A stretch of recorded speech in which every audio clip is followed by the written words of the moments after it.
திரு இதயதுல்லா, இன்னைக்கு முதலமைச்சருடைய ஒரு முக்கியமான ஸ்பீச்சில் ஒரு பகுதி அப்படின்னா கடந்த ஆட்சி காலத்தின் மீதான குற்றச்சாட்டு. திமுக ஆட்சி காலம் 2017 சொல்றாரு, அதிமுகவும் இன்க்ளூடட் தான். ஆனால் 5 ஆண்டுகளை தான் அவருடைய ஒப்பீட்டளவில் ரொம்ப அழுத்தமாக சொல்றாரு. நிறைய ஓட்டைகள் இருக்கு. அந்த ஓட்டைகளை எல்லாம் சரி செய்ததற்கு பிறகே எந்த ஒரு திட்டங்களையுமே தொடங்கக்கூடிய ஒரு சூழல் இருக்கும் அப்படின்றாரு. காங்கிரஸ் கட்சியினுடைய பங்கும் கடந்த ஆட்சி காலத்தில் இருக்கு. முதலமைச்சர் விஜய் சொல்லக்கூடிய குற்றச்சாட்டுக்கள் உண்மைதானா? கடந்த 5 ஆண்டுகளில் ஓட்டைகள் அதிகமாக இருந்ததா? முதல்ல காங்கிரஸ் ஆட்சியின் பங்குன்னு சொன்னீங்க. நாங்கள் கூட்டணியில் ஆதரிச்சோம். நாங்கள் கம்யூனிஸ்ட் கட்சிகள், பிசிகா, நாங்கள் யாருமே பங்கு வரல. ஆட்சியிலையும் பங்கு இல்லை, அதிகாரத்திலையும் பங்கு இல்லை. அதனால முழுமையான ஆட்சி திமுக ஆட்சி தான். சரிதானா? நாங்கள் என்ன செஞ்சோம், அவங்களை எதிர்த்து சில நேரங்களில் போராடினோம். தொழிலாளர்கள் விஷயத்தில், தூய்மை பணி, இப்படி பல விஷயங்கள் நாங்கள் போராடவும் செஞ்சோம். அதே நேரத்தில் நாங்கள் அவர்களுக்கு நல்ல விஷயங்களுக்கு ஆதரவும் கொடுத்தோம். அதை ஒரு பக்கம் வச்சுக்கோங்க. இன்றைக்கி எல்லாரும் என்ன நினைக்கிறாங்க, என்னமோ இந்த ஆட்சி வந்த உடனே ஏதோ ஒரு சினிமா மாதிரி இருக்குன்னா சொல்கிறாங்க. அப்படி இல்லை. பெருந்தலைவர் காமராஜர் ஆட்சி காலத்தில் பேச தெரியாத காலம். அவங்க அதிகமாக பேச மாட்டாங்க, செயலில் ஈடுபட்டாங்க.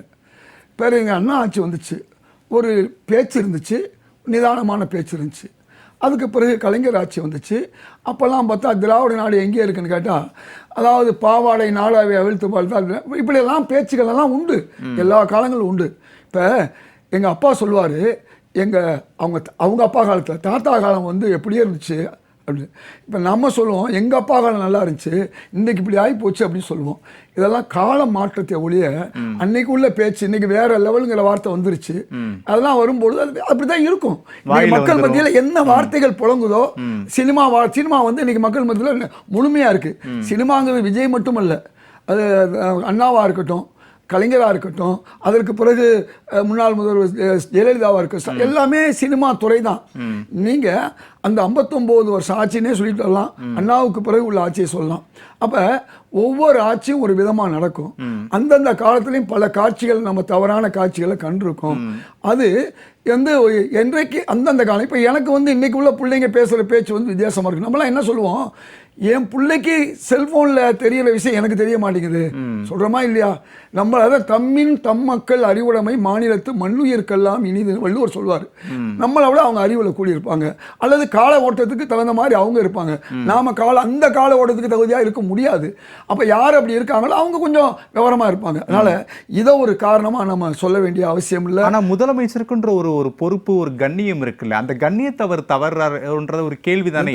ஒவ்வொரு நீங்களும் நானும் இந்த அரங்கத்தில் பேசும்போது ஒரு கண்ணியத்தை பின்பற்றுவோம். அரங்கத்தை விட்டு வெளியே போனதுக்கு அப்புறம் எனக்கு அறிந்த ஒரு நபரா உங்ககிட்ட பேசுவேன், நீங்க என்கிட்ட அறிந்த நபரா பேசுவீங்க. அந்த 2 கண்ணியமே மாறுபடும்ல. அந்த கண்ணியத்தை கடைபிடிக்க முதல்வர் தவறுகிறார்ன்ற கேள்வி தானே. இதைத்தான் நான் சொல்றேன். இந்த காலத்தில் நீங்கள் பார்க்கலாம் கண்ணியம் இல்லாமல். இன்னைக்கு உள்ள இளைஞர்கள் வாக்களித்தவர்களை பார்க்க மாட்டாங்க.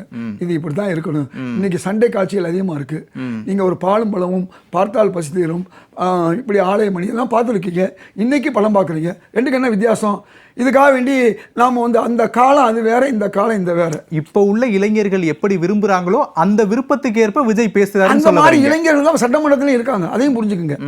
அது எதிர்கட்சி தலைவராக இருக்கட்டும், யாராக இருக்கட்டும், எல்லாருமே எப்படி இருக்காங்கன்னா அப்படிதான் இருக்காங்க. கால ஓட்டம், கால மாற்றத்தில் இதை ஒரு பெரிய காரியமாக நீங்கள் சொல்ல முடியாது. அந்த காலத்து இளைஞர்கள் அதை ஏற்றுக்கொண்டார்கள், ஏற்றுக்கொள்வார்கள். இல்லைன்னா நாளைக்கு ஆட்சி மாற்றம் கொண்டு வருவாங்க. ஒரு பெரிய அதே சட்டமன்றத்தில் எதிர்கட்சி வரிசையில் திமுக இருக்கக்கூடிய ஒரு இளைஞர் எம்எல்ஏ எந்திரிச்சு, என்ன தளபதி எப்படி இருக்கிறீங்க அப்படின்னு கேட்டால் ஏற்றுக்குவாங்களா? ஒரு கண்ணியம்ன்றது இருக்குல்ல, அந்த கண்ணியத்தை தான் கடைபிடிக்கலையோன்னு கேட்குறாங்க. சட்டமன்றத்துக்குள்ள ஒரு கண்ணியத்தை கடைபிடித்து பேச வேண்டிய முதலமைச்சர் ஏன் கடைபிடிக்க மாட்டேங்கிறார்? ஆளுநருக்கு நன்றி கூட தெரிவிக்காமல் சைகையை செய்வதில் என்ன அவருக்கு தேவை ஏற்பட்டிருக்குன்னு திரு பிரியன் கூட ரொம்ப அழுத்தமா அந்த கேள்வி எழுப்புறாங்க. கடந்த முறை ஆளுநர் போனார், ரவி. போகும்போது என்னவெல்லாம் நடந்துச்சு, ஏன் மறந்துடுறீங்க? அதாவது கைமாறுக்கான்னு நம்ம வரக்கூடாது. நான் எனக்கு வேண்டியவங்க இவங்க, அதனால நான் அவங்களுக்கு ஆதரவா இருப்பேன், வேண்டாதவங்க அப்படிலாம் இருக்கக்கூடாது. எப்பவுமே பொதுமையா பேசணும், நேர்மையா பேசணும். இதை விட மோசமாக அந்த ஆளுநர் வெளியே போகும்போது நடந்ததெல்லாம் நீங்க பார்த்தோம். செய்ய மட்டுமல்ல, உடல் மொழிலாம் பார்த்தோம். என்னமோ புதுசா இப்பதான் நடக்கிற மாதிரிலாம் நம்ம பேசக்கூடாது. அதனால அதை புரிஞ்சுக்குங்க. இன்னைக்கு அவர் பேசினாரு. இன்னைக்கு பெண்கள் விஷயத்தை அவர் பேசலாம் கிடையாது, அழகா பேசினார். இந்த பாருங்க, பெண்கள் பாதிக்கப்படுவதை சகித்துக் கொள்ள முடியாது மட்டுமல்ல, அதுக்காண்டி நாங்கள் என்ன செஞ்சிருக்கோம் அப்படிங்கிறத அவர் சொல்றாரு. அப்போதைய ஆளுநர் தேசிய கீதம் பாடப்படாதது சரின்னு திமுகவுக்கு ஆதரவா ஸ்டாண்ட் எடுத்த காங்கிரஸ் இப்ப சரி இல்லைன்னு சொல்றாங்க. அப்போ அந்த ஸ்டாண்டே மாறுதுல, அப்படி நம்ம கிட்ட எப்படி மாறாம இருக்கும்? ஸ்டாண்ட் மாறுறதுக்கு பேர் தான் மாற்றம். நேத்து உள்ள திமுக வேற, இன்னைக்கு உள்ள திமுக வேற. 140 இடங்கள் எடுத்த திமுக வேற, இன்னைக்கு உள்ள நிலைமை வேற. நீங்க ஏன் மக்கள் வந்து மாற்றம் கொடுக்குறாங்க? நீங்க மக்களுடைய மனப்போக்கை நீங்க புரியாத வர நாம வந்து பின்னணியில் தான் இருப்போம். மக்கள் இன்னைக்கு ஒரு 108 இடம் அவங்களுக்கு கொடுத்துட்டாங்க. அப்ப மக்களுடைய மாற்றம் போக்கு இன்னைக்கு சண்முகம் அதை தான் சொல்றாரு, கம்யூனிஸ்ட் கட்சி தலைவர். அவர் தெளிவா சொல்றாரு, நாங்க ஏன் இந்த மாதிரி ஒரு சூழல் வரும், காலத்துக்கும் சூழல். அதாவது இதைத்தான் வள்ளுவர் அழகா சொல்லுவாரு. அதாவது உயிர் உள்ளவன் யாருன்னு சொன்னா காலத்துக்கு தகுந்த மாதிரி நடக்கிறது தான் உயிர் உள்ளவன், இல்லைன்னா அவன்லாம் செத்தாருள் வைக்கப்படும். அதான் இதெல்லாம் வந்து உலகம் அறிஞ்சது. அன்றும் இன்று இருக்கா, திருவள்ளுவர் காலத்திலே இது இருந்திருக்கு, திருவள்ளுவர் காலத்திலேயே போதை இருந்திருக்கு, அன்னைக்கே வரைவு மகள் அதாவது விபச்சாரம் இருந்திருக்கு. அதெல்லாம் எடுத்து பாடி இருக்காரு அவரு 2000 வருஷத்துக்கு முன்னாடி. அதனால என்னவோ அந்த காலம் வேற இந்த காலம் வேறையும் நம்ம சொல்ல முடியாது. இன்னைக்கு உள்ள காலம் என்னவோ இந்த காலத்துக்கு என்னமா நடக்கணுமோ அதான் நடக்கணும். அதெல்லாம் இருக்கட்டும். அவர் தெளிவா பேசுறாரு. நாங்க இந்த கட்சி இதுக்கு வரும்போது எங்களுடைய ரசிகர் மன்றம் என்ன செஞ்சிச்சு, எந்தெந்த போராட்டங்களை, ஜல்லிக்கட்டாக இருக்கட்டும், ஈழ போராட்டமாக இருக்கட்டும், கொரோனா காலம் நாங்கள்லாம் செஞ்சோம், கல்வி உதவியெல்லாம் செஞ்சோம். நாங்கள் சும்மா வந்து திடீர்னு வரல, கட்சி ஆரம்பித்து 2 வருஷம் நாங்கள் வந்திருக்கோம். எங்களை மக்கள் நம்புகிறாங்க, அவங்க வீட்டு பிள்ளையா நான் இருக்கேன், எங்களை நம்புகிறாங்க, நாங்கள் ஆட்சி செய்கிறோம். வந்ததுன்னு நான் என்ன செஞ்சேன், சிங்கப்பெண் பெண்கள் விஷயத்தில் கொண்டு வந்திருக்கோம், இப்போ தான் கொண்டு வந்திருக்கோம். அதே மாதிரி வந்து 100 யூனிட்டை 200 யூனிட் ஆக்கியிருக்கோம். அதே மாதிரி என்னென்ன அதாவது அதை உரிமை தொகையை தொடர்ந்து கொடுத்துக்கிட்டு இருக்கோம். நான் முதல்வர் திட்டத்தை பேர் மாற்றமாக இருந்தாலும் அதை செஞ்சுக்கிட்டு இருக்கோம். எதெல்லாம் நல்ல காரியமோ அதை பூரா செஞ்சுக்கிட்டு அதை தான் கேட்குறாங்க. திமுக ஆட்சியோட திட்டங்களை தொடர்றீங்க, உங்களுடைய திட்டங்களை எப்போ தொடர போறீங்கன்னு கேட்குறாங்க. நான் கேட்குறேன், திமுக வந்து சத்துணவை தொடர்ந்தாங்களா இல்லையா? தொடர்ந்தாங்க. சத்துணவு யாரு இது யாரு கொண்டு வந்தது? எம்ஜிஆர். அது எம்ஜிஆர் கொண்டு வந்தாரு இல்ல, காமராஜர் கொண்டு வந்தாரு. இதை போய் காமராஜர் காங்கிரஸ் கொண்டு வந்தாங்க. அல்ல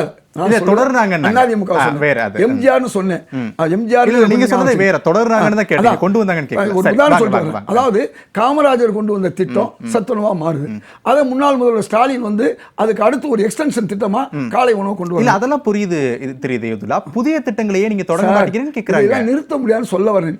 நிறுத்தினாதான் தப்பு. அம்மா உணவகம் வந்துச்சு, அதை கொஞ்சம் அரைகுறையா கடப்புல போட்டா அதுதான் தப்பு. அந்த அம்மா உணவகத்தை நான் சரி செஞ்சேங்கிறாரு. சரி, நீங்க கொஞ்சம் யோசிக்கணும். முந்தின திட்டத்தை நான் மாற்றவில்லை, எந்தெந்த திட்டம் நல்ல திட்டமோ அது தொடருவோங்கிறாரு. இத தொடராம இருந்தா என்ன செய்வீங்க? இன்னைக்கு அதை பத்தியே பேசிட்டு இருப்பீங்க. அவர் தொடர்றாரு. புதிதாக என்ன செய்யறாரு, பஸ்ஸை வந்து இதுவரை நகரத்தில் இருந்ததை கிராமத்துல கொண்டு போறாரு. புரியுதா உங்களுக்கு? ஏற்கனவே கிராமத்துக்கு பஸ் போச்சு இல்ல, அதை அதிகப்படுத்தியிருக்காரு, கூடுதல் படுத்தியிருக்காரு. அதாவது ஒவ்வொரு விஷயத்தையும் உங்களுக்கு 6 வருஷமா மகாராஷ்டிராவில் விவசாயிகளுக்கு கடன் வந்து தள்ளுபடி பண்ணல.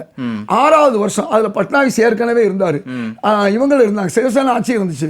தராததை இன்னைக்கு 1 லட்சம் வீதம் கொடுத்துருக்காரு 6 வருஷம் கழிச்சு. இப்ப விஜய் வந்து அந்த 1 லட்சம் கொடுத்து இப்ப 75,000 கொடுக்குறாரு. இவர் இருந்தது 1 மாசம்.